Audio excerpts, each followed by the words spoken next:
Shainu. I've just recently graduated with my fellow from AHRD, and it's been amazing. The journey was amazing, but quite intense. But really, truly enjoyed it, and happy to be part of this colloquium. So I work outside India. I live and work and stay in UAE, in the capital. So I've been a corporate banker for more than 20 plus years, and now I've moved into academia. So carry about 27 plus years of experience. So that's where I come from. Thank you. Welcome, Shainu. Thanks for joining in. Thank you. Yeah, Rajan sir. Yeah, I am also from HR profession only, and I have been reading up Dr. Rao from 1978 onwards. And in fact, in 89, that was my first face-to-face encounter in National HRD conference in Chennai, so where I presented a paper. I am also a graduate of AHRD. As Shainu knows, we were together, and I run my own consulting firm, Mantrana Consulting Private Limited. We are primarily into coaching and psychometric testing at the moment. Thank you, Rajan sir, and welcome for joining. Thank you for joining and welcome to the program. Thank you. Yeah, Rakshit, you there? Yes, ma'am, I'm there. So, good evening, all. This is Rakshit. I am from Vadodara, Gujarat. I am also from the HR fraternity, but I am a newbie in the industry. I'm just carrying 2.5 years of experience in the industry. So, this opportunity was an excellent chance for me to present myself with the thoughts and the 2.5 years of experience by working with Nidhi ma'am and especially with the TV Rao sir because his name I ever seen in the books during my school and colleges and especially during addressing the MCQ questions during the exams. But from that point to be with him practically today, it's a great opportunity. So thank you so much and nice meeting you all. Thank you. Thanks, Rakshit. Thanks for joining. So I think it's 5:07. We'll start. Yeah, sir. We start the program, right? Yeah. So a very good evening to all of you and welcome to this virtual way of connecting and sharing our insights on the book and getting to know and learn from each one of you. For me, the program is a special opportunity. I have a very small, young organization, 2-year-old, and to have esteemed speakers like you on this platform with their varied experience and richness is going to be a blessing today. So I'm thankful to each one of you to agree and join us for this. I've been a part of this book, the journey of Professor Rao, and my journey has been limited to presenting his thoughts in a print form. So whatever role I could play, I have played. I'll share a little more about it when I get the chance. But before that, I would request Professor Rao to share his ideas, his inspiration, as we all keep getting through different platforms and forums every day. And I hope there is no other institution that I follow more than him, because every meeting that I have with him, every interaction, every LinkedIn, there is a chance to learn and get inspired. So we owe so much to the learnings to Professor Rao, and my deep respect to you, sir. Namaskar, and thank you for guiding us to do this program. Over to you, sir. Thank you, Nidhi. I think you are the source for making this particular event to happen. Thank you, sir. I think it's so wonderful to have you and number of you who are present here. Some of whom I know very closely. I think in Bangalore, Napurna, we are so close, but we find it very difficult to meet. I don't think there is anyone else from Bangalore here. Is there I'm there, Rao sir. Karthik. Karthik is there. Yeah, oh yeah, Karthik, you are from Bangalore. Yes. I didn't realize that. So nice to see all of you. Actually, this book is not a book that is written at one stretch. This is a collection of papers. And largely you will find, I write blogs only when I am agitated. I feel quite excited about something happening and feel that I should bring it to the notice of people, or feel unhappy that something is not happening and therefore I should provoke people. So there are different articles written at different points of time in the last 15 years, blogs. For them, quite a few other blogs. That is why you find blogs that deal with that are quite sometimes critical of HR. It is meant to point out critical because I am very optimistic and I feel that HR has a lot to contribute. And the optimism is because of this, that it has a lot to contribute. And criticism comes when I find that things are not going on well. I don't know. For example, yesterday some of you may be involved in this. Day before yesterday, I was attending this AI conclave organized by HR1. It is said that I think there are 10,000 registrations, but I'm sure at any given point of time, 1,000 people were there. And there was a masterclass presented yesterday, which talked about the going trends. It said that quite a few researches that were conducted in recent past indicate that almost about 40 to 50% of people who are being recruited to HR are not HR people. They are IT people, which was a very interesting kind of thing. This is because I think IT is driving HR. Nothing wrong in that because I think AI has brought in a lot of good things. I consider AI as collective intelligence put in a machine and cuts across the past. And anything that you source now comes from that. And another interesting point that was made by some other people, and I totally agree with it, is that HR, in fact, I have been promoting this very much. HR is not the job only of HR people, it is the job of everyone. In fact, I think we started extending it to say that HR people have a very significant role to play. In the past, they were champions of employees. In reality, they were employer champions in the guise of employee champions. They were only working for the employers with targets, productivity, etc. Even today, many of them are stand for championing the cause of those who appointed them, and then the questions of value are asked. Even I think in Times of India, if you see the last couple of days, articles reflect this particular kind of thing. I maintain, in fact, I think Dave Ulrich has come to very similar conclusion that we have been talking about for a few years now, that HR has to serve multiple stakeholders. And first of the stakeholders are the customers. If HR doesn't meet the customers, there is no way in which you can help employees to be customer driven. So it's very important. HR is for customers. Now, meeting customers doesn't mean only you look at what customers are feeling about your products. You need to understand your customer in their entirety, which means that you become a psychologist. So customer as a stakeholder, then you find employer as a stakeholder, because if you don't earn money for the employer, everyone's job is at stake. Employee and then the investors, both. All of them, I think the term that is used is value addition. Now, how does one use AI and other kind of things to add value to HR and so on?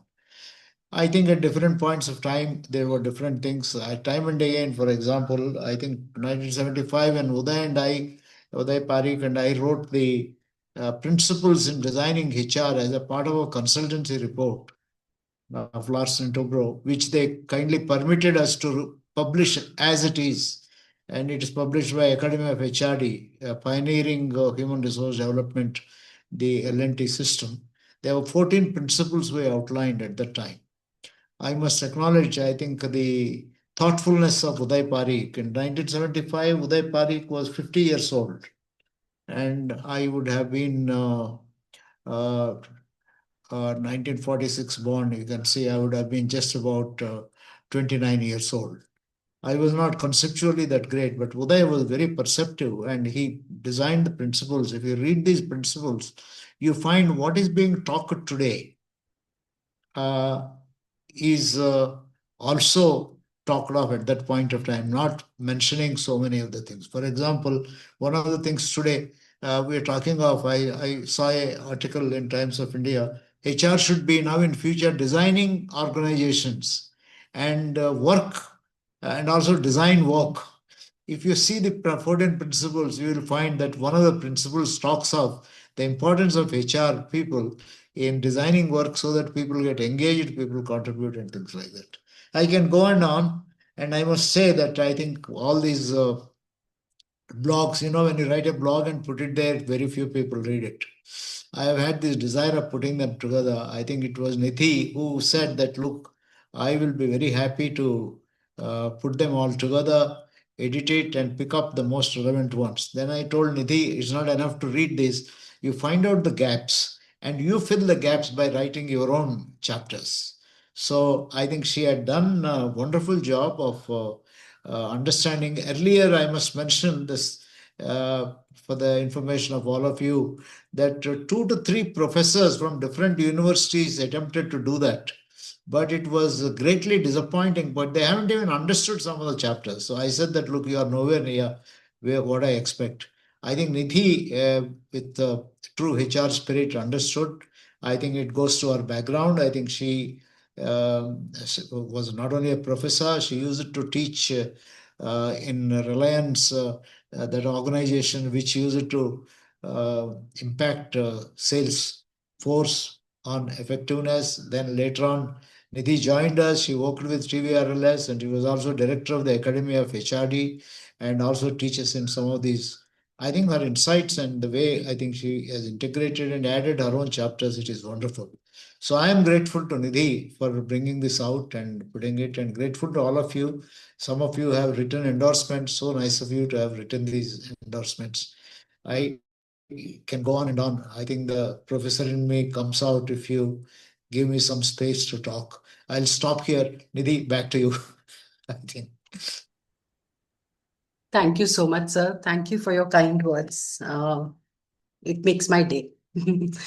So, as Prof said that when I was working at TVRLS, I was amazed by the kind of institution he had built. And I still remember the day when I got to know that the table on which we are going to have our lunch will also be joined by the support staff and the drivers. And it was probably, I was coming from Reliance Communication, so there was a lot of corporate, you could say a little bit of power distance that I had seen. So when I got to see this lunch table, it changed the aspects of culture that I had understood. And I have, when Sir says it has got beautifully integrated, I would not deny saying that the first book that I got excited to read for maybe 2 days continuously was Designing HRD Systems by Professor Parikh and Rao. And I was also, morning only, I was reflecting that there was another book by HR Management by another professor. I'm not using the name, although I clearly remember. But when I read that book, I found it a very okay kind of functional book. But when I read Strengthening System, I was like, wow, these 2 profs have gone and set up an institution in L&T. And I think that paved off the movement of HR in our country. And I believe this gratitude should never go away. At least in my life, it will never go off. That the profession that I'm breathing today is all curated by the hard work of these people and the amount of institutions they have laid one after the other. So for me, the journey was incomplete till I do ISABS, because that is also one institution that was promoted and publicized, and therefore recent the OD work that I did. So coming back on the book, for me, when Prof sent me those blogs, I thought these are blogs which I breathe in. Like, they're not new to me. I know each and every aspect because mostly I was trying to follow all his blog articles because Sir would put them on LinkedIn. Sir uses technology from way back. And hence, these blogs were not new to me. And it was an opportunity for me to put them into shape the way most of us could relate with. So I took the liberty of editing them despite I know how precious it is for Sir to express, and the amount of memory that he has, all those essays, I did a lot of editing. But today, the way the book stands in hands of me, I feel it's like a book which should reach every HR curriculum of this country. And I say so because when I do a dip study, like I did a dip study in BITS, Pilani, I did a dip study in Vanasthali, I did a bit study in Jaipurya. All these private and public universities, you will find a very small paragraph on the developmental aspect of HR. Now, when it's not there, you are actually making HR managers without the understanding of development. And that's what we see today, that they, and then coupled with the need to go on the technology bit. So there's a lot of technology focus, there is a lot of operational and management focus, but I think under all of this, the developmental focus is missing out. So my effort was to completely align the HRD. And when I added the word soul, I knew that, yes, I'm doing the right justice by saying that something which has been shaped in the last 40, 50 years need to be collated and put together. So it's my small kind of a tribute what I could do to Professor Rao. My regards to you, sir, and the amount of work that you do, and even the yesterday's video that you sent me speaks volumes of the kind of dissemination passionately that you do day on and day out. So I think, like Sir said, I can also go on and share my inspiration that I have drawn from various aspects of this book, as well as the journey of so many others. But I feel so blessed that these I could say hand-picked speakers that agreed to be a part of this forum today also will add to their perspectives and to the audience to hear how they have contributed to this field. So I would now begin with inviting speakers. And my first call would be to Professor Anil Mehta. I've seen you, sir, here in Jaipur, bang on doing action-packed programs and teaching. And over to you, sir. So for the next few minutes, we would like to hear from you what part of the book inspired you and your own insights and your own lived experiences. Over to you, sir. Thank you, Dr. Nidhi. Am I audible clearly? Yes, sir, you are. Respected Professor Rao, dear Nidhi, Vashisht, and fellow speakers. It's indeed a proud pleasure and privilege for me to be part of today's discussion, particularly discussion on the book on that the soul of HRD in India. In early 80s, when I started my teaching career in University of Rajasthan, since my core area was human resource management, and when I started teaching from my teachers, I heard a lot about Professor Uday Parikh and Professor T.V. Rao. So I started reading their books right from early 80s. And I really feel excited today to be connected virtually with Professor T.V. Rao. Sir, you are our guru.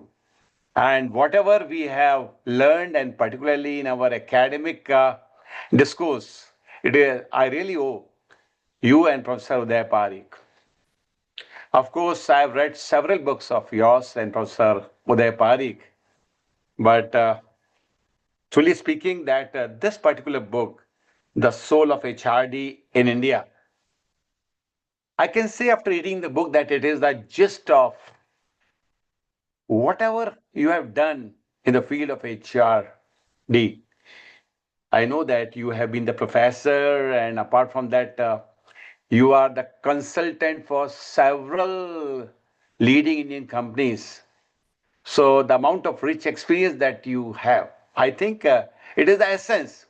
If somebody wants to just read this book, perhaps he or she can make out the contribution that you have made in the fund of knowledge, particularly in the field of HR, HRM, and HRD. Of course, we can discuss all the chapters at length, but I'm really fascinated by your chapter on this human resource function found its soul, which perhaps you have just mentioned.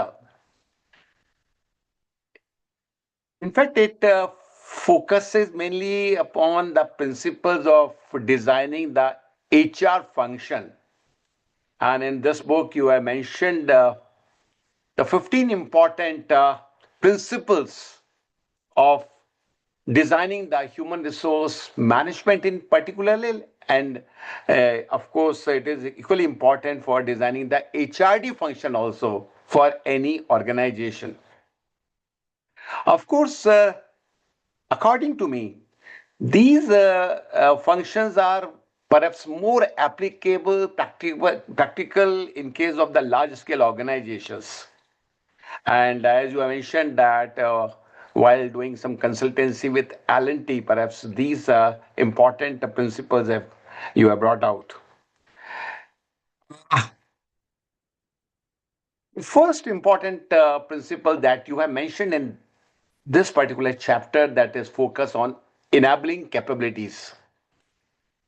I think it is very much relevant because the purpose of HRD is not just imparting the education or knowledge on the enriching the staff, but the ultimate aim is to improve the enabling capability of the employees of any organization.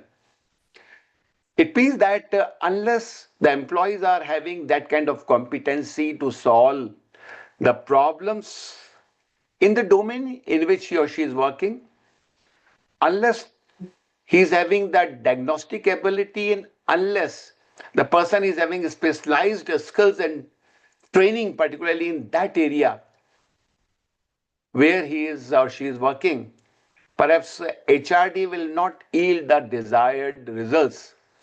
So, whenever the HR function is designed, perhaps this point should always be taken into consideration that, of course, a knowledge part will be there, skill, but more important, the skill part. In the beginning, you have just classified the three important stream of HRM, that is basically related with the human resource management, industrial relations, and training and development. And you have very beautifully mentioned that this IR is mainly concerned with the peace. Then human resource function is mainly focusing upon the stability, and HRD and HR, and that's training is more concerned with the growth of the employees. Uh, then the other important function is that uh, unless you integrate the development of people with the organization development, perhaps the true fruits of HR function will not come. So it means that people working in the organization should know their competencies, their talents, and that is possible when they get the feedback from various sources. Of course, organization may not be able to provide all the avenues for their realizing their talents, but at least the employee should know what are his or her strength and what are his talent and how he can realize his talent. Then another important thing which you have mentioned in one of your principles, that unless we provide the autonomy and growth to the employees, perhaps they will not get the true motivation. And apart from that, uh, it is basically the innovation and the experimentation that really motivates any employee. So obviously, organization should be aiming at to provide autonomy and growth with increased responsibility, and that is again possible when the employees are really highly motivated and they are quite competent. Apart from that, the aim of a HR function should be to prepare the seniors to delegate their authority with the responsibility also. Delegation is important at each level. Then only organization can get the benefit of empowerment. It should not be centralized. And apart from that, somewhere you have talked about the participation also. Perhaps employees feel frustrated if they are not involved in the decision making process, and particularly they should be they should be heard, and they should be given active involvement, particularly in those activities where they can contribute best, and apart from that, where they have ample information and knowledge. So it's a win-win situation. When you are giving participation to the employees, they will feel quite enriched and motivated, and simultaneously the organization will also get benefit out of their expertise. Uh, in discussing these principles, you have talked about balancing between the adaptation and changing organizational culture. It has always a question of debate that whether the HR function should be designed to suit the organizational culture, or uh, the organization culture should be such where it gives enough scope for designing the HR function. Both are extreme situation, and they should be balanced between adaptation and change on one end. The HR function should adopt the existing organizational culture, but simultaneously, HR function should be designed in such a manner where it should be able to change the positive organizational culture in the organization. You have talked about the differentiation and integration also. Of course, within HR function, there are different streams. Like as we discussed in the beginning, that human resource management is one area, training and development and OD is another important area, and there are some other streams also. And certainly, one function cannot perhaps is all the functions cannot be given to one person, particularly in the large organization. So there may be differentiation, but simultaneously they are relating to each other, and there should be proper integration. On one hand, there should be integration. On the other hand, there should be proper balance between the specialization and diffusion of the function. One major problem that is being faced even today, after so many years, that even HR is considered as the allied function. Very few organizations are there where still the HR is considered as a part of the corporate, aligning with the corporate strategy. And it is because that HR is not handled by very senior people in the organization. So, in one of the principles that you have mentioned in this book about the enhancing the responsibility of the function by the top people in the organization, maybe at the level of director personnel or vice president personnel. Similarly, HR should, as you have, sir, you have just mentioned that HR is not a domain of any one expert, that is HR manager. HR is a function which is important for all the line managers. So obviously, the policy making should be done by the top management, and expertise should be provided by the HR department, but ultimately it is the line manager who has to implement the policies. So obviously, HR should be a respectable function in the organization, which is possible only when senior people handle the HR activities in the organization. Apart from that, somewhere you have talked about the quality and quantity aspect, and both are important. On one hand, the quantity is important. On the other hand, the quality is equally important. Apart from that, the internal and external expertise are equally important, and somewhere you have talked about balancing both. Both are equally important. Any organization cannot rely merely on the internal resources, because in that case, perhaps whatever the latest development are, perhaps the organization may not be exposed to that. So there should be expertise from the outside. And developing new HR tools and techniques and intervention, but certainly the internal people of the organization can support the external consultants. And of course, right from the very beginning for the new organization, the HR function should be evolved very carefully. That is, if you want to drive the full benefit of this HR expertise, then it should be designed and developed very, very carefully. And of course, with the changing technology and this AI and other sophistication, now organizations should also take into consideration that periodically there should be changes within the organization and particularly in designing the organizational structure.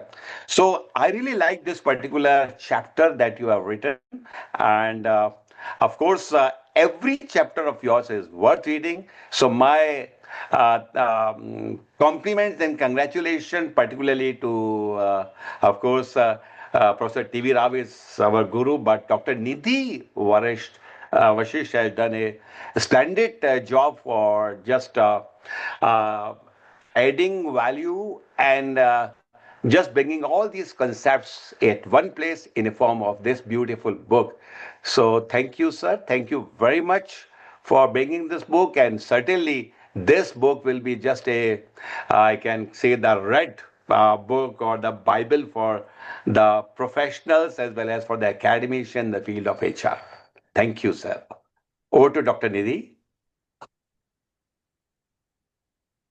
May I quickly make a comment? Sure, sure. I think Professor Mehta, you have made my day, sir. It is so I'm so happy to hear your summary of the most essential parts of this particular chapter. I'll tell you a secret. Normally, as an author, I shouldn't be complimenting myself, but this compliment on these principles goes to late Dr. Uday Parikh. He actually was invited by NIPM in early 80s, by the time HRD network was not born, to be a keynote speaker. And he gave title to his speech, Personal Function in Search of Its Soul. That is the title he gave. And he said, personal function, by over-focusing on administration, has lost its soul. So HRD adds soul to it. That is what he has implied. Sir, you have picked up very, very important parts of it. I'm so happy that you have represented, and it is nice to hear these principles. These are all music to my ears. Yeah, I think, sir, as Professor Mehta was sharing, I was recalling my own notes and editing that I had done. So I think phenomenal amount of detailing that you have brought in. It looks like a small audio summary of the book. Thank you so much, sir, for your effort and this beautiful sharing. I'm happy that this recording is going to be put on, so I'm sure many more people can benefit. You would like to share. Thank you so much. Thanks. Thank you, sir. Thank you very much. Thank you. Yeah, so I now call upon Annapurna ma'am for her sharing, and I'm sure it's going to be another delight because I think the passion with which each one of us is sitting here for this particular spirit of HR, I'm sure it looks like it's going to be brighter. Thank you so much, Anil sir, and over to you, Annapurna ma'am. Thank you so much. Namaskaram, sir, to the Rao sir. And yes, of course, we are in Bangalore, but we have to meet more. Thank you, Nidhi. Thank you for the invite. And of course, so the moment I received this book, first of all, I was so I was so enthusiastic. I immediately turned out and I saw what are the chapters, what is it, how is it, and things like that. Because every book, it's not only this book, every book what I have, sir has written, published, and things like that, I think we grew with it. It's not something which we were somewhere back. So predominantly, I come from the era where I hold a master's in IR and PM, Industrial Relations Personal Management, my degree, with specialization in HR, and then understanding HR way back in 90s. So who better could give knowledge about HR? It was these books which we had got at that point of time by Dr. Uday Parikh, by Dr. Rao sir, everything and all. So for me, this book, when I picked it up in my hands from the books which I had read earlier to now, when I saw the first section resonated with me so very well, and I was just thinking that the essence of HRD function. And I, having a multifaceted experience in 11 different kind of industries by this time, and I have seen from hardcore manufacturing to process industries to sales organizations to IT organizations. Fortunately or unfortunately, in Bangalore, we are flooded with IT organizations. And I can openly say this, most of the IT organization HR heads do not understand HRD. This is my statement. I make it very boldly, no problem. They can come and they can contest with me, but I can also say that. And this is the most unfortunate thing which is happening. Second, what we are facing as a challenge is mostly in the educational institutions with a combination of these MBAs, dual specializations, this, and things like that. So most of the students who are coming out from the institutions do not understand HRD or HR subject per se. They're having MBA in HR and marketing, MBA in HR and finance. So when we sit and try to recruit people and ask questions about HR, unfortunately we don't. They say that it's only a 1 semester subject, 1 section for us and things like that. So again, the whole thing is fizzed off so much. But the essence of HR is so very important. And with whatever AI, agentic AI, things like that coming up, we are the soul of the organization. The book resonates so very well. The soul of HRD is the soul of HR. We are the face of it. And why are we not being treated with so much of respect? People say, hey, HR is one Rangoli competition or some holy competition fellows, these all. Why?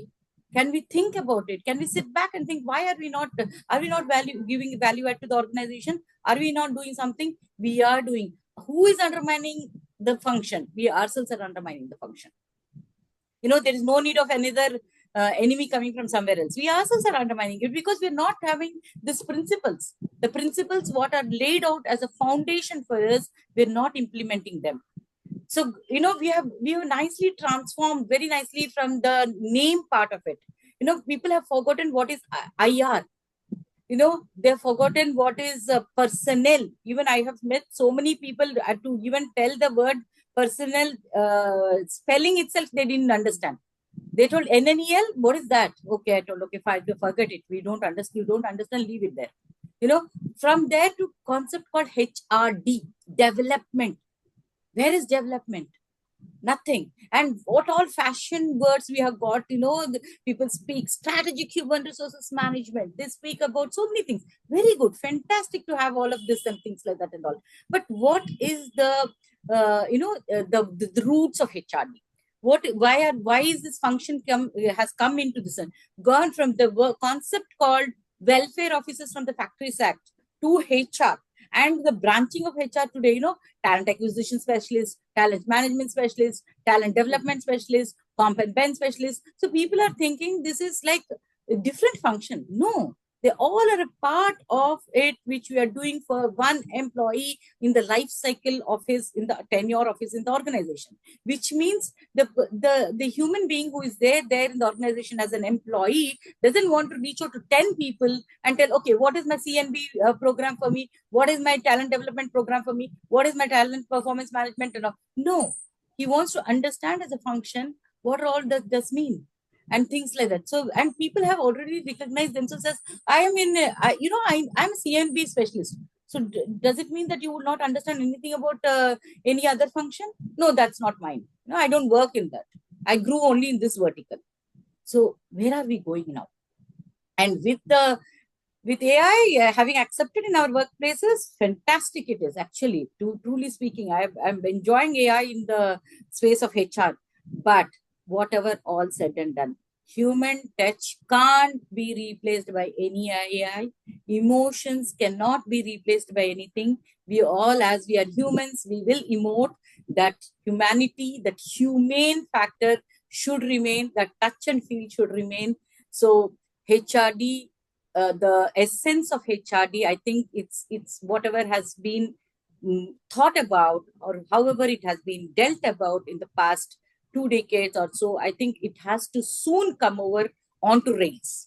This book is the essential part. I would say this book stands apart by telling every human resource person, whoever is interested in continuing the journey as a professional, should go back and do as a refresher course on this. Students in the colleges should have this as a must-do textbook for them. And people who are practicing, young managers, and even the leaders today who are there as HR leaders, we should go back to read this book and understand where have we gone wrong, how should we get back ourselves, and we should adopt, and see that we bring back our function to the highest standards. Next, I would wish, as seeing this journey for 3 decades now in the organizations, I would wish that, like, when chartered accountant comes out, they know that they have come out with a standard. When project management consultants come out, they come out with the certain standards. When a software developer comes out, he comes out with certain standards. Everywhere it is there. HR, we don't have, still something like a certified thing. Everyone feels that everyone can be part of HR. That guy didn't work out in some operations, pull him to HR and put it off. That fellow didn't work out in some other department, pull him to HR and put it off. This is not the way we can manage HR. HR is all about humans, the way we manage humans, the philosophy over there. So I would say that, why not some standards? I always dreamt of some ISO standard telling that this organization is at this standard, which means the HRD philosophy is at this standard.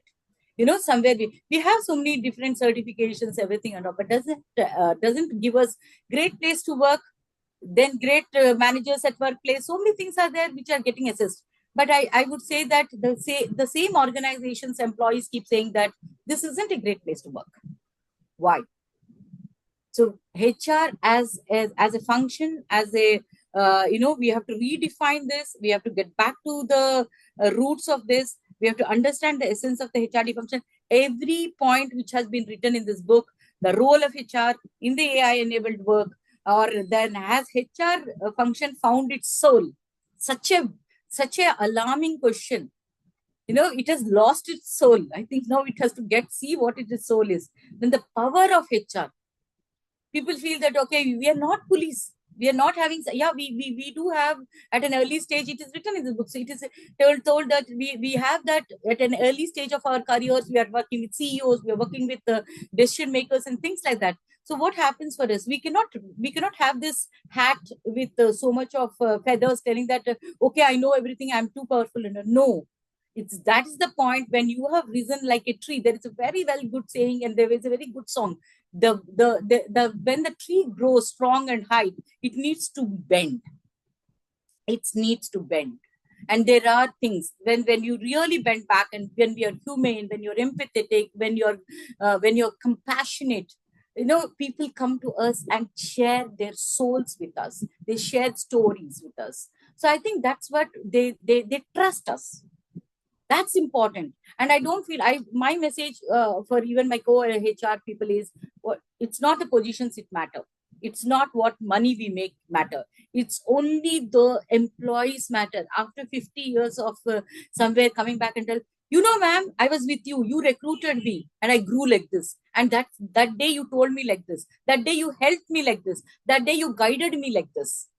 And that's what it is. You might have forgotten, but the direction, what you gave to that employee at that point of time, when the employee was in crisis, when the employee was confused, when the employee didn't know between policies and real applications, how could you really manage that situations? And it's such an important function. It's not a function which drives some communication from top to down. It's not a communication when you take employees. It's a function which is a catalyst. It's a function which is humane. It's a function, or it's something that you really contribute to the entire organization and beyond. This is pretty much, and I think again, yes, Nidhi and sir, I know we're all so much passionate about these topics, and this is our bread and butter. So we keep talking. Thank you so much, and thank you for bringing this book back at the right time, I would say, because this is very well needed. And sometimes my heart also burns. Sometimes there is I think I will take now inspiration from sir and tell that whenever your heart burns and whenever you're having some conflicting topics, start writing. I think I should start putting it so that I have all my thoughts also somewhere and things like that. But definitely, thank you, sir. Thank you very much. And thank you, Nidhi. Nidhi, wonderful job.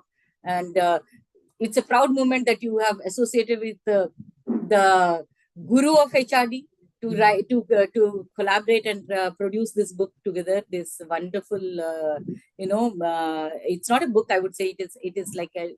It's like something which we should cherish for years together, and for the era, for the people who are coming to HR fraternity.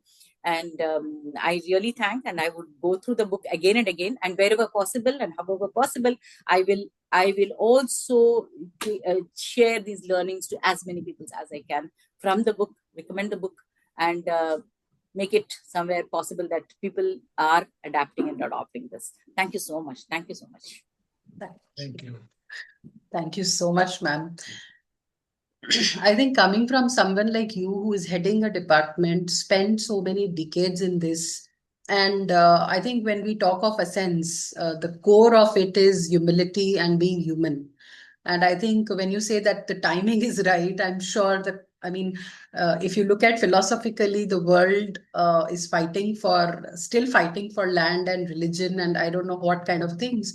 And therefore, I think when you say that HR people should have a competency kind of an eligibility to join this function, I'm reminded of an initiative sir wanted to take. While I was in HRD, the CIPM, where he wanted that there is a certification process.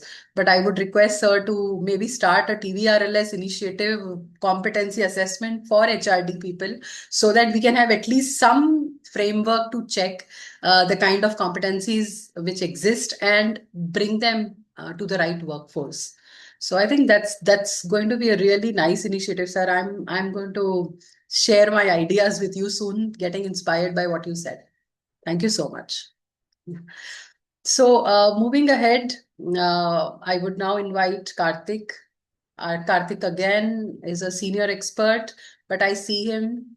The joy of knowing Karthik is that his passion for HRD and the passion for learning is just like a child. And that's what makes him unique and special. He's undergoing his fellow from HRD, and it's a pleasure to know him. So over to you, Karthik. Thank you so much, Nidhi, ma'am. Professor Rao, it's been indeed a great pleasure from my 1999 onwards, reading your books, growing with your books, and getting better and better. And today, holding the book, which has been conceptualized by all your blogs and what Nidhi ma'am has written, is something overwhelming to me. And to be part of here talking is giving me a goosebumps. I never realized this day also do comes, and these conversations do happen. Uh, Indeed, the moment when I heard the word called soul, I remember a quote which I read when I started my career: "Feelings are language of soul."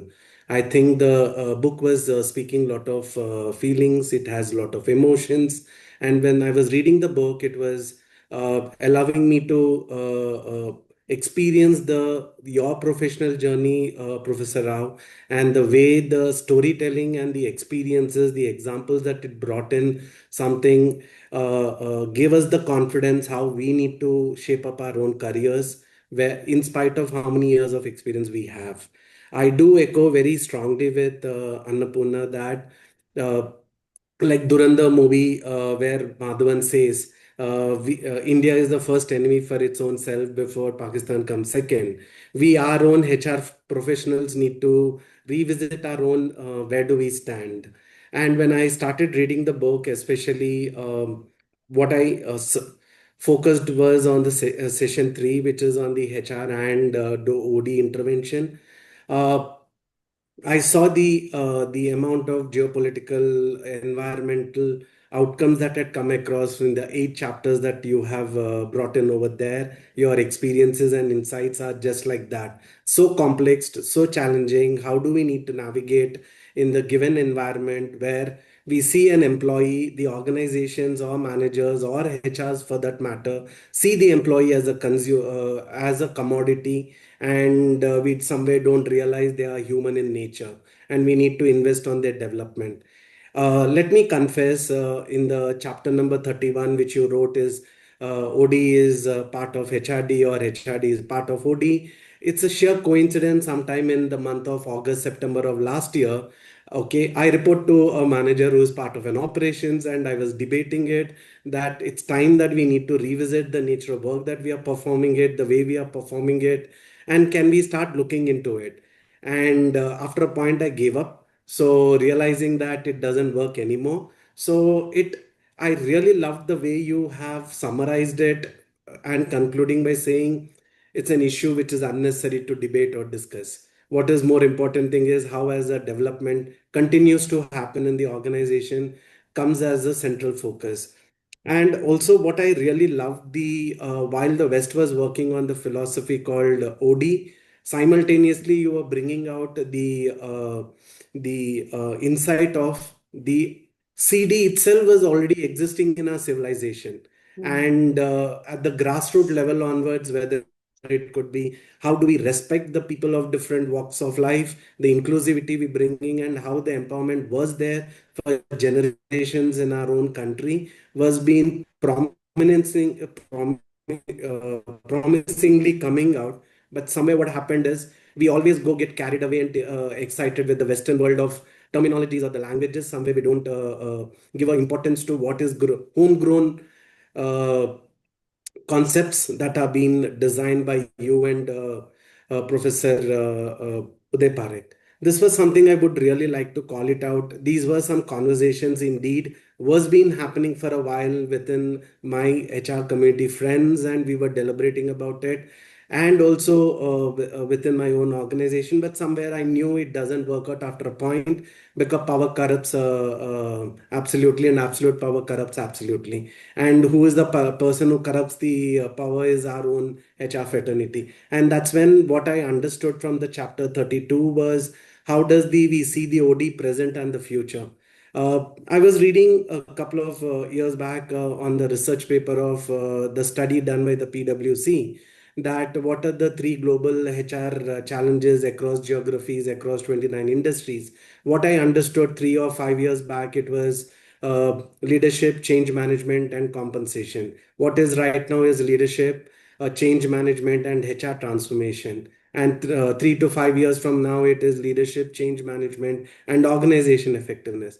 Interestingly, the two things that continues to stay is the leadership and the change. And that is prominently coming out when you articulated the 5 questions, which in the chapter 32, which is really about the quality and the open conversations are expected to happen. We need to deliberate more about it. And in my view and my opinion, somewhere I don't think we are valuing the word called behavior, or we are able to understand or respect the word behavioral science based interventions that are required in the organizations.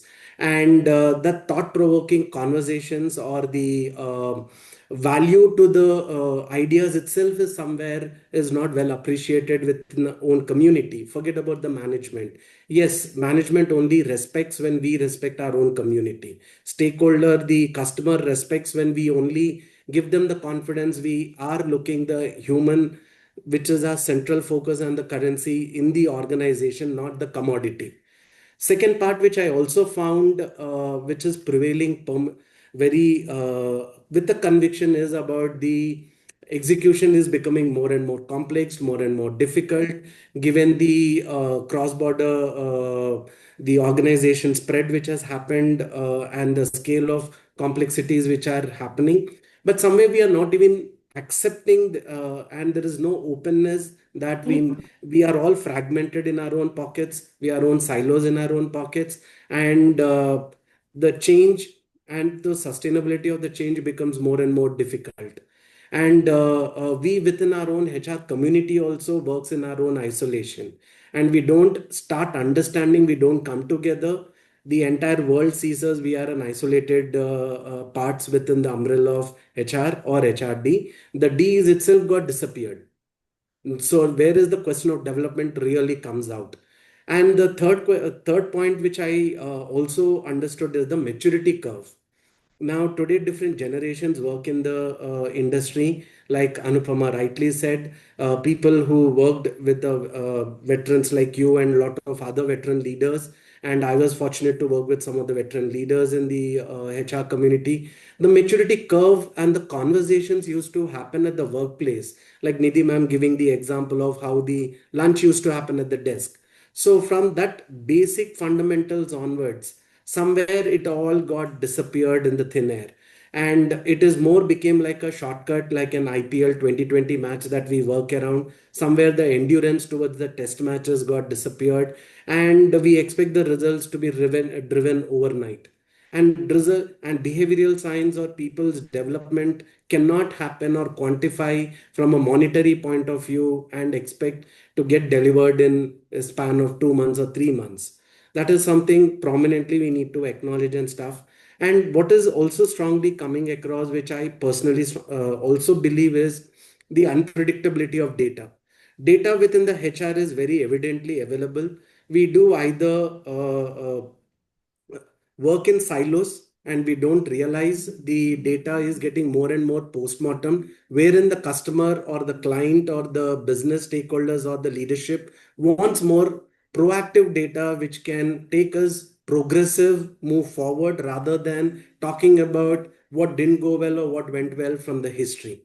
Yeah, that's where I think somewhere systematic methodology of studying the data is required. And somewhere we need to also accept that there are a lot of biases within our own system and we are hesitant to express it. And thanks to now too much of competitiveness of best place for employers, best women company for women to work, or best L&D organization, or best HR, whatever we call the best.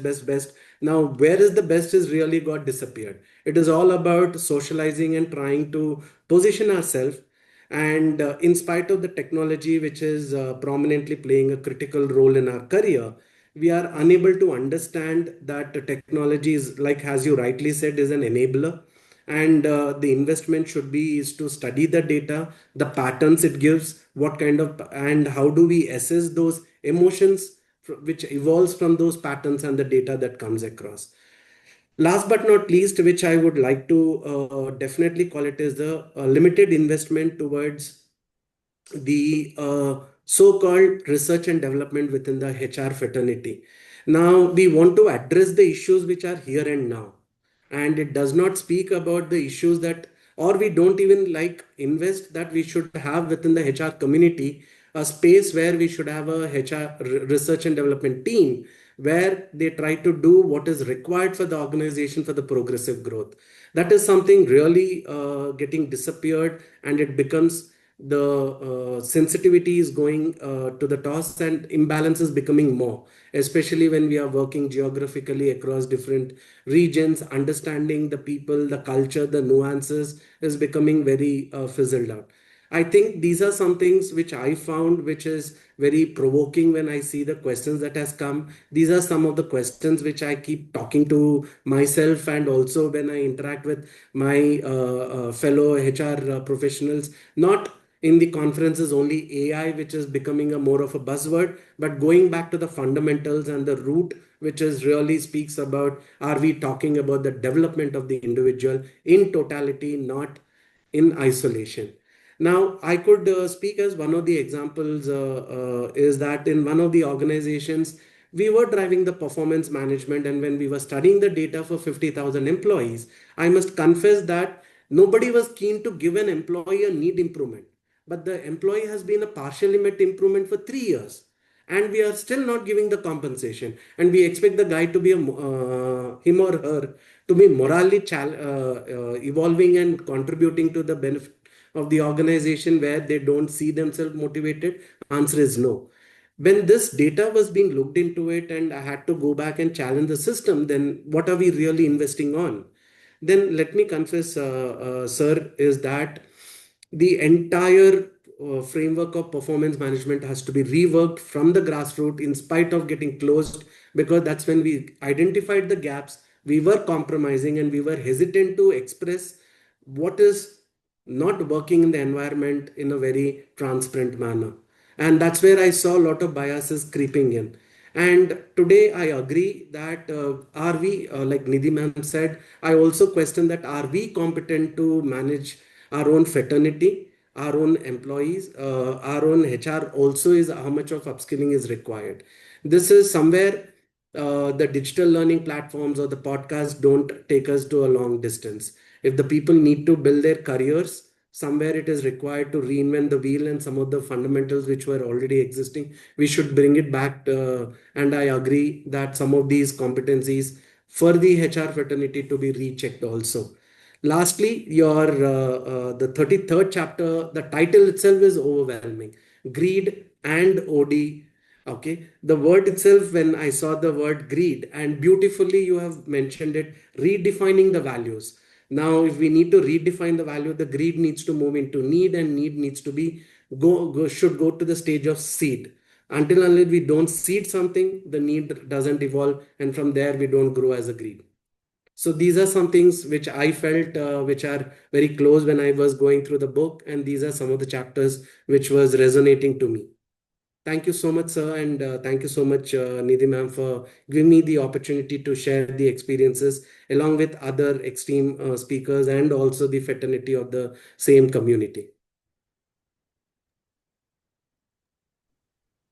Thank you. Thank you, Karthik. I didn't realize you are in Bangalore. You should drop in some time. Surely, sir. I think it's a very important chapter that you have picked up on organization development. I think it has a great future, and some of you have gone through ISAB's programs as well as Yes. the Academy of HRD sessions and so on. I'm sure you can do a lot in terms of promoting this. I'm glad you picked up the CD part of it, community development part of it. In fact, entire Uday Parikh's concept of extension motivation was based on the extension workers, which India started in 50s. I think there were extension workers everywhere. In fact, this is what got Ralph Linton to come to India to train a group of people in community development. They were called as leaders in community development and so on. There is so much richness in our country. I think we don't reflect about it. I'm glad you picked up some of the very important points.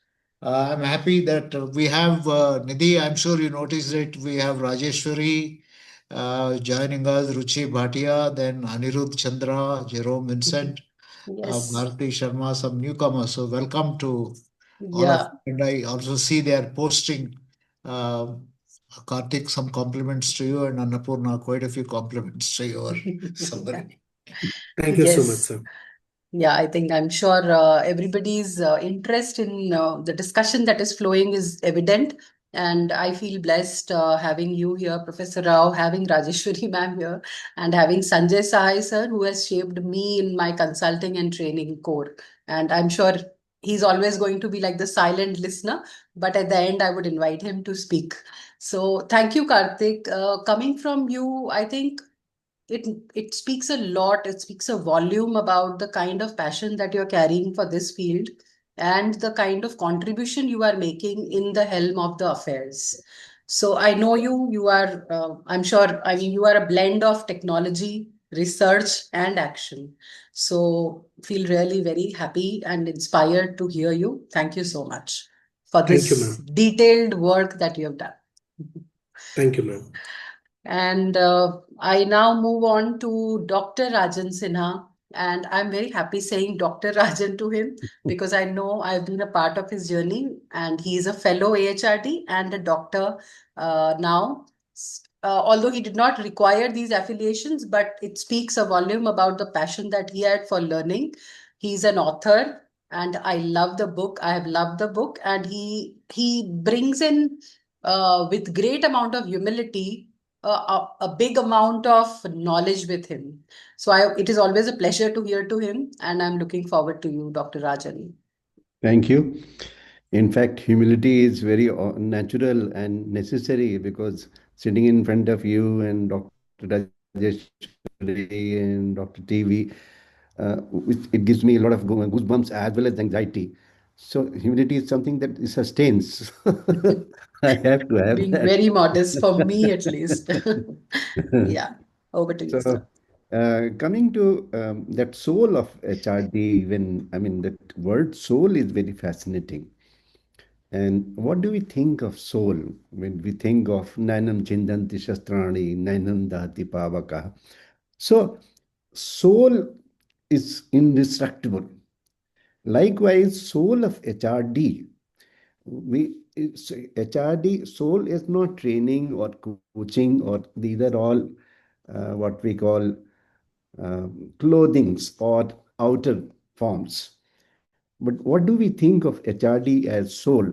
See, human development and HRD is coterminous with the evolution of humans. When Homo erectus came, when Homo sapiens came, because development is not only skills. Of course, skills also were developed, but consciousness was also developed. So HRD is not only dealing with skills, but consciousness. That is what the core of Indian thought is. That how do we develop consciousness? When in this book we see three chapters on coaching, and this is coaching is one thing which fascinates me. Incidentally, all these three chapters you have practically covered the entire range of coaching profession, the aspects. Incidentally, I don't know whether this is shared by many people. Coaching and mentoring, the terms were flipped at one time in the history of coaching. When you look at Western literature, what is now called coaching used to be called mentoring. And coaching used to be dealing with the skills which persisted in the sports field, because the sports coach talks about skills primarily. Somehow they got flipped. So, I mean, now coaching is something which is earlier used to be mentoring, and mentoring is something else. So that's one part. When we think of coaching, as far as in Indic thought is concerned, coaching is not just skills. Or when we say that coachee has all the answers. Of course, Dr. Rao correctly says he is not comfortable with coachee word, but he says person or team as such. So that's right also. But Indic thought of coaching or human development talks about the state of mind. And that is why even in Mandukya Upanishad, you have Jagrat and Swapna and Sushupta and Turiya and all those kinds of states of mind. When we think of those, all, whether AI comes or anything comes, the construct, the soul remains the same of human development. So that's one thing. Unfortunately, it happens with every profession that certain things becomes structured. For example, ICF got into structure, or EMCC. But wherever the structures come, they become obsolete also. So perhaps the current definitions of coaching are not, I mean, people are finding the pressure, especially in the context of Indian thought, because in India, it is all the more difficult to segregate coaching and mentoring. So when the organizations ask you to do coaching, they also expect you to do mentoring. And that is why they say that if they want to coach CXO, they say that does the coach have CXO experience? Because they are looking for mentoring. In Indian thought or even practice, there's not much difference between coaching and mentoring. People want both the things. And because coach in Western thought is a service provider. In Indian thought, he's a guru. So you don't distinguish whether you are imparting X kind of thought or perspectives, or Y kind of thought and perspectives. So these are the present coaching structure which is there is going to undergo a change. And obviously with AI, the change will come much faster, as I see. Dr. Rao also talked about IT and HR. that if we see, yes, in fact, you talked about the book that we wrote in 20s and 2020. It was, we were saying that IT and HR functions as such will coincide, because the present HR is going to be data driven, not so much soul driven.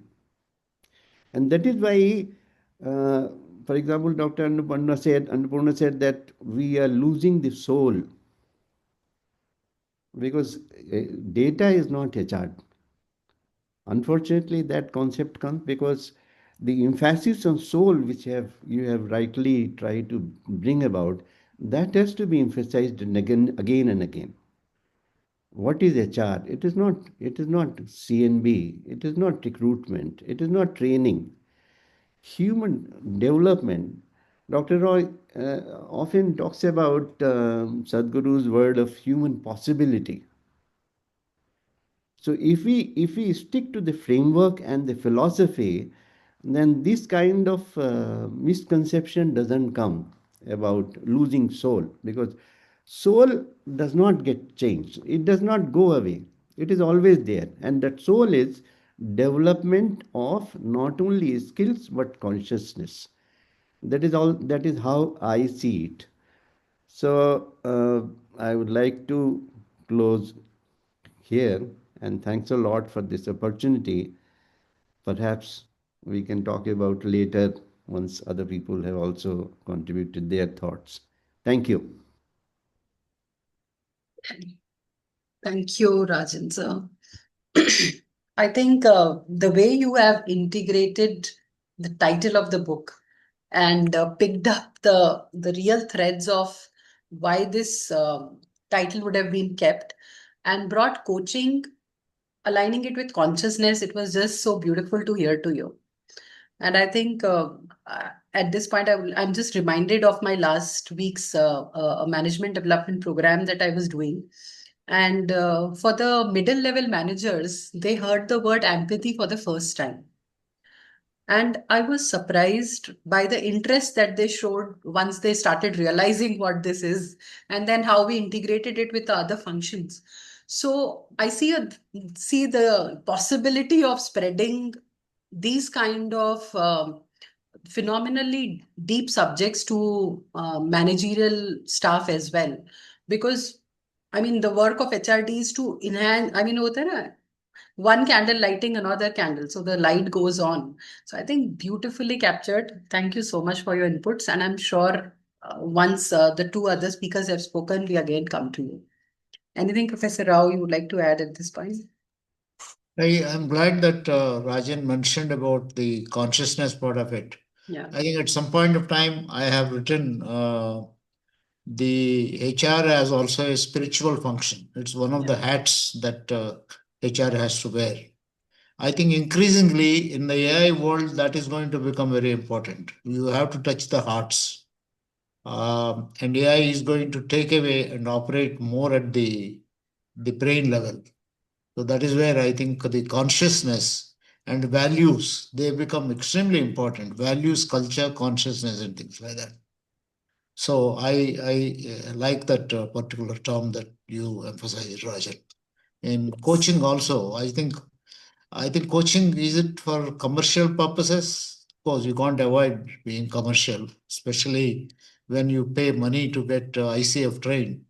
You have to at least recover a part of your costs. But I think it doesn't matter whether you're paid or not. Even nowadays, spiritual gurus get paid, and some of them are very rich people, much richer than the industrialists. So no harm in that. I think that is just a way of doing things. But we should not forget that the spirit, working with the spirit, is the most important part of coaching. So I'm glad that you talked about it. Thank you. Thank you. Thank you so much. So I now look forward to having Shainu with us.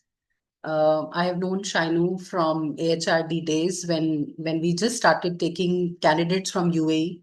And when I met her first, I remember amount of excitement that she brought on table. And only later I realized there is a phenomenal amount of experience she carries. She has served the banking industry.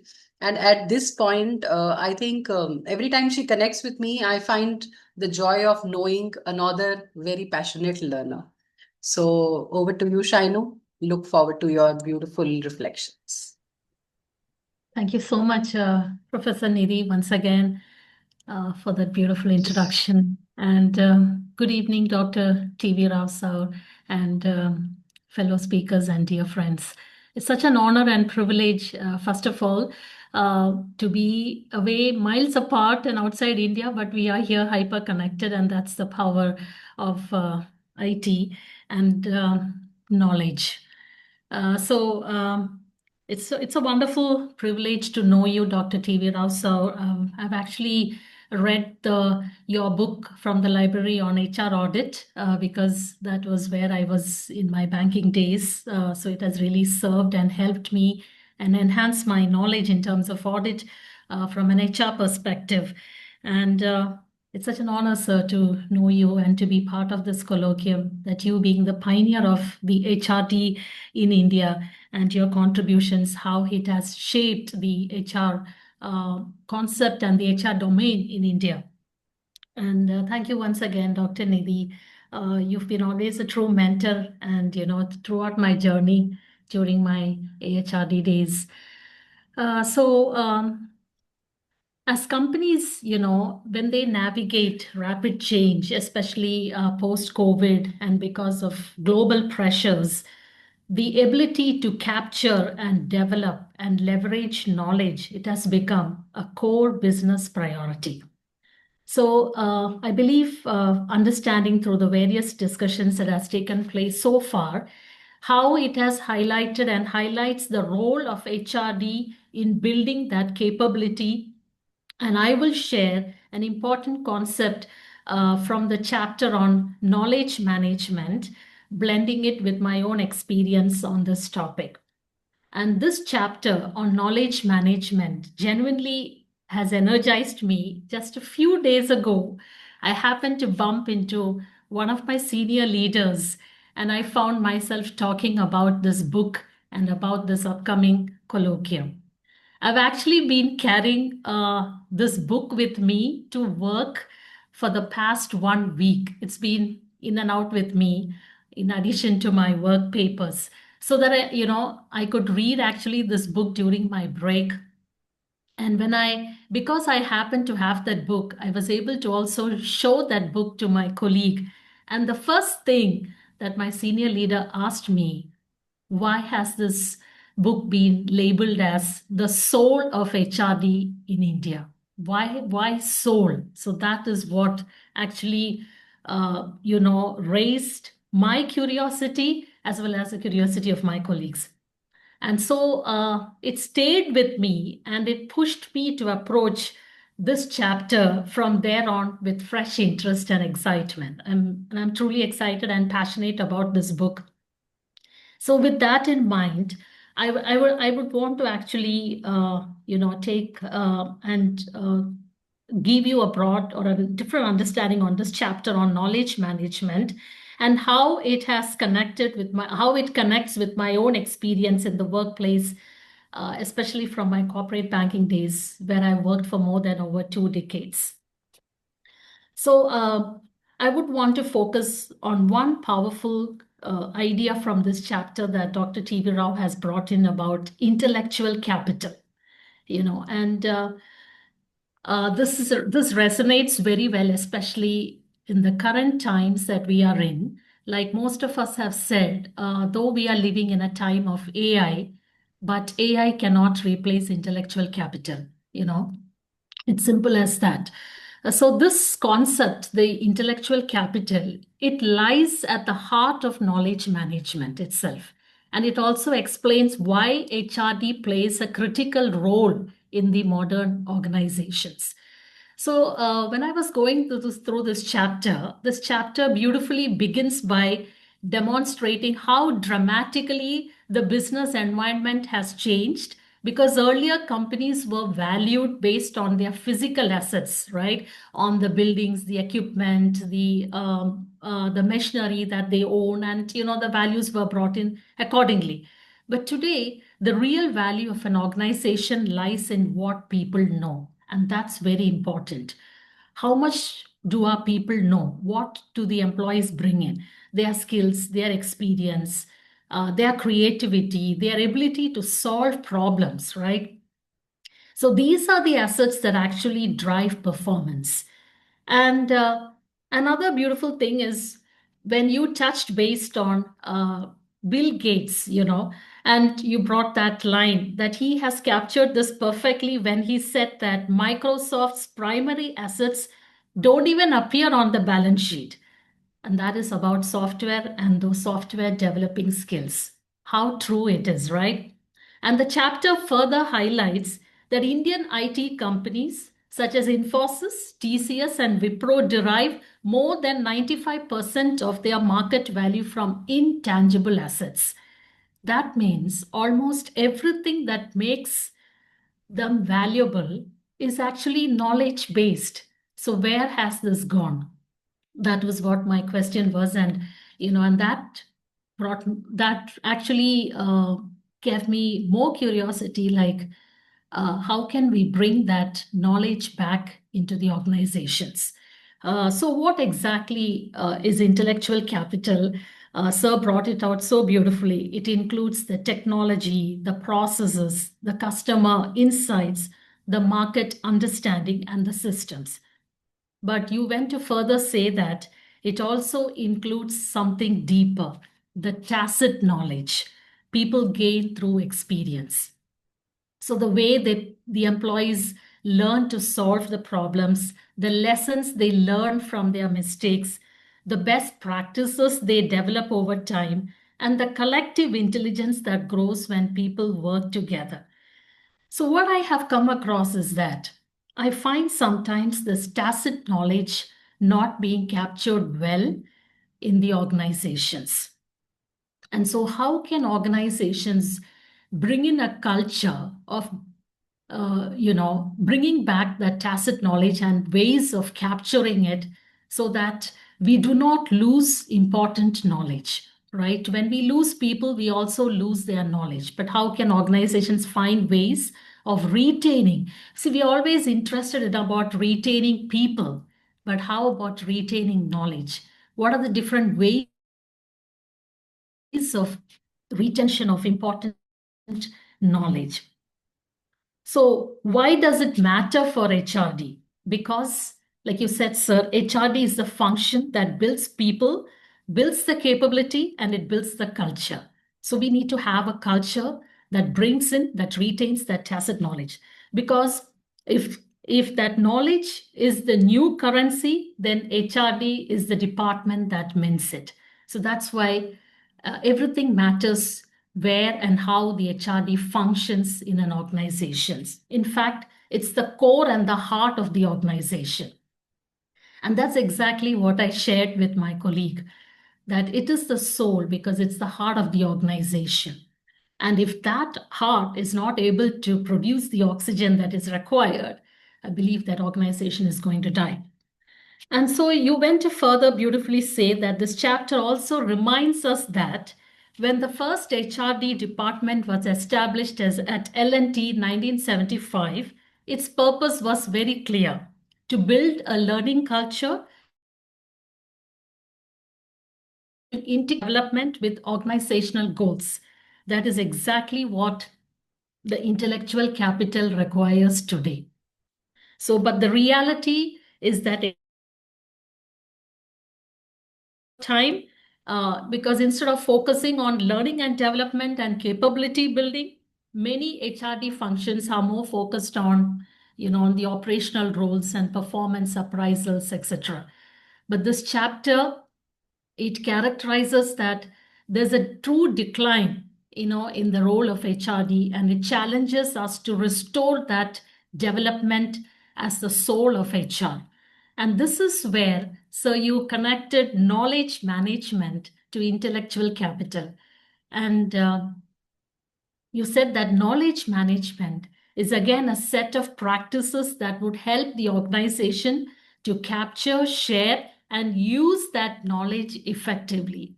But the question that I have come across is, how much of knowledge is being used in the organizations, and if it is retained, why is it not being shared? And so when HRD leads the knowledge management function, it would strengthen the organization bottom line, right? And when this goes hand in hand, this means there would be improved learning, and that improved learning would contribute to improved performance, and that improved performance would actually contribute to long-term competitiveness, right? And you went to further say that this chapter also introduced us to new roles such as chief learning officers and chief knowledge officers. And they're so important functions within an HRD domain. Both these concepts have to be further brought into places like where I am in. And so because they right now exist in global companies such as Coca-Cola and Xerox and HP. And so how do we bring in these roles also into the places, into the region like the Middle East? And because they are so specifically designed and they focus on knowledge management, right? So when we speak about intellectual capital, we are not actually talking about a theory here. We are talking about a real engine of the organizational processes itself. And HRD sits at that center of it, right? So I would also, when I read this chapter, I would have read this chapter now over 3 times. And a lot of interest thought is, can organizations create a workplace library for employees' learning and development? I have come across libraries in the academia world. When we walk into a school or a university, we find libraries there, physical libraries. Online libraries, there are plenty, but the question is how many people do actually access the online libraries, even if they have been given access. So I actually shared this thought with my fellow colleagues. Can organizations create a workplace library for employees' learning and development? Requirements be the prerequisites for having such a library established in the organization so that employees can freely access those books of from different domains, and they would be given access to those libraries during their break times, because every employee would walk out of the organization. We have developed systems of allowing employees to take short time breaks so that they are not glued to their office desks. But during those short time breaks, can we allow them to go into the library and find a book that interests them, and how can they and then we can rebuild and redesign organizational learning, and that in turn would convert into a learning organization. And another thought that came when we have these knowledge officers and learning and development function within the HR domain. How many organizations the knowledge, or what are the certifications that the head of HR or the head of learning and development possess to become an L&D manager, or to head that L&D function? What are the parameters that as a learning and development head would require to actually fit into that role? So are we looking at those competencies so that when L&D is when L&D is actually creatively established, that would actually further spread into the organization, and then we can say that HRD has truly become the soul of this organization. So I would actually want to conclude by a story that I've learned and adapted from The Star Thrower by Lauren Isley. Not sure if you have heard this story, but it's actually resonating with this chapter on knowledge management. And even if we have heard, it doesn't hurt us to be, reminded of us of the story again. So the story is this way. One day, a man was walking along the beach when he noticed a boy picking something up and gently throwing it into the ocean. And as this man approached the boy, he asked him, "What are you doing?" The boy replied, "Throwing the starfish back into the ocean. The surf is up and the tide is going out. And if I don't throw them back, they will die." "Son," the man said, "don't you realize there are miles and miles of beach and hundreds of starfish? You can't make a difference." But after listening politely, the boy bent down and he picked up another starfish and he threw it back into the surf. Then, smiling at the man, he said, "I made a difference for that one." So, the core of knowledge management, is about making a difference. And this story illustrates, despite we are surrounded with myriad of information, overwhelming amounts of information and organizational complexity, individual efforts to share and apply that knowledge definitely creates a significant value. So the core of knowledge management is not about the volume of knowledge we have, but the immediate impact that knowledge has brought into the organization after it has applied. That problem that I was looking at and that solution that I received, answering that one customer, answering that one question, or helping sharing that knowledge and using that documented knowledge, a space that becomes truly competitive and truly learning in an organization where we build souls with each other. So I would want to say that if just like salt brings an essence to every dish, HRD is a true ingredient that brings out the soul into an organization. Thank you once again for this opportunity.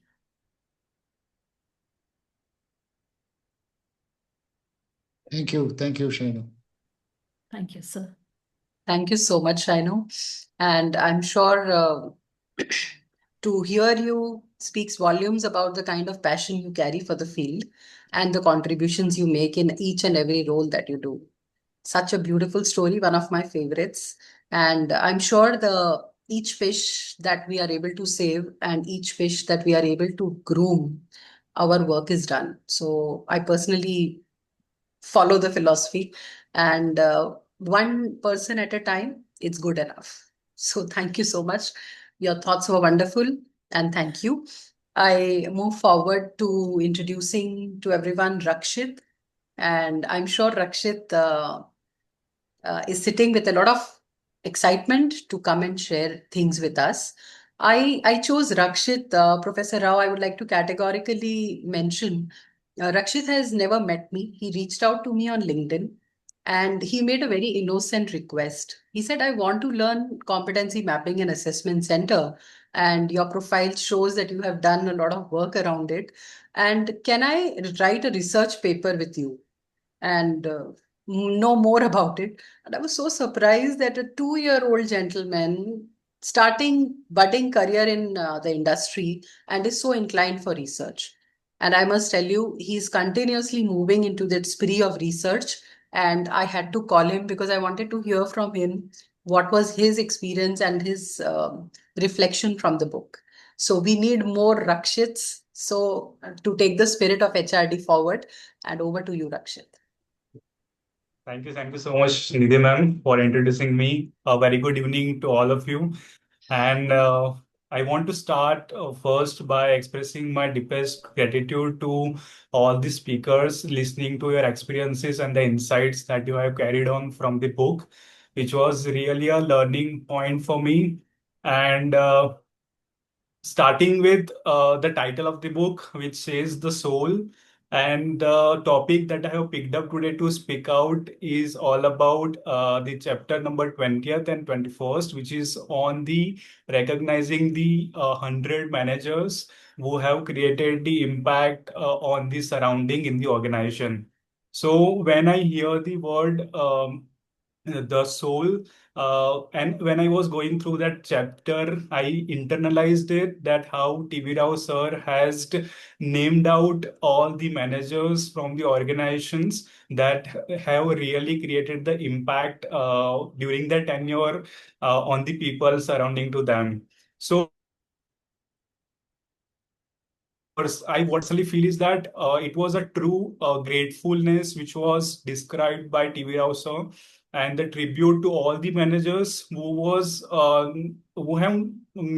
may not have created a visible impact on the organization, but yes, directly or indirectly, they must be helped organization to achieve their goals. So this I would like to relate with one of the example of the real heroes, our national heroes, the soldiers from the Indian armies who are, fighting with another countries just to protect our nation by staying on the front lines. So sometimes what happens that during the big wars, when the India wins, but the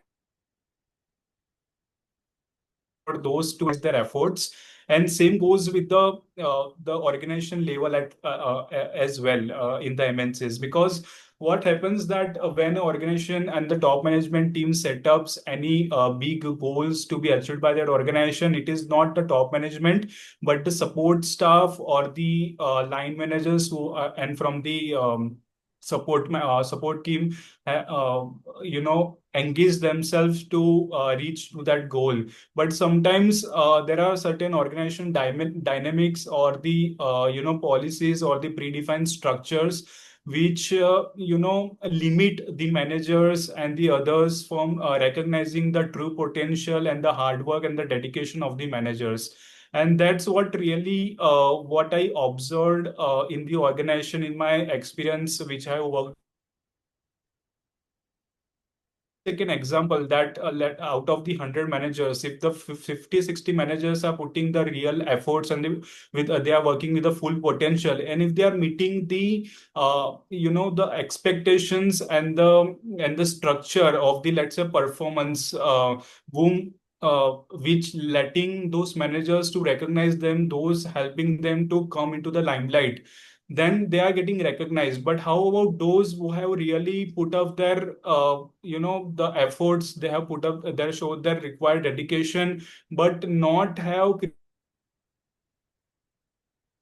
the expectations as per the performance standards of that organization, then those are staying far from getting recognized by their managers. So this discrimination has to be removed, and that was really the essence of that chapter number 20th and 21st, where how managers should recognize the fellow associates from their organizations. And there was one wonderful line written in that particular chapter as that we should recognize our manager, the true asset in the organization, before it gets recognized by the outside person.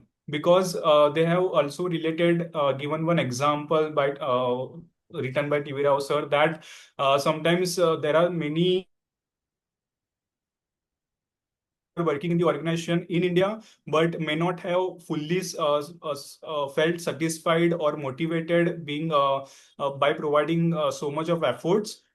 And then they move suddenly out of the country and they got a maximum recognitions by the people outside the country. And then after listening to them, after truly realizing their original value, they started recognizing it. So before others recognize it, we should always start recognizing the efforts, the dedication, and the commitment showed by them before another person in the country outside India have started recognizing their true impact.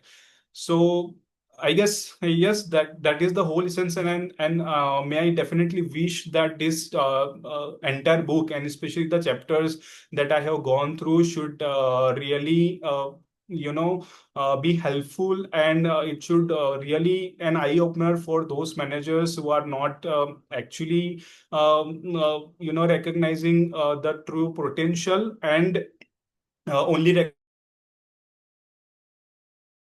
impact. So that was all from my side after going through that book, and I hope this book will definitely create a wonderful impact which to the readers who will go through it. And thank you so much, TV Rao sir, for this book, and Nidhi ma'am for giving me this opportunity.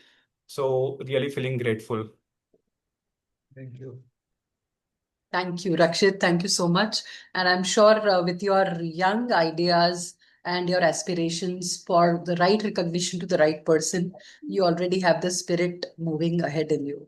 So I think we are approaching a little bit of delay in the time. So I would like to request any one of you who would like to make some closing remarks before we close the session. I can see Ranjanji also here. Anyone who would like to speak? Any questions, any reflections?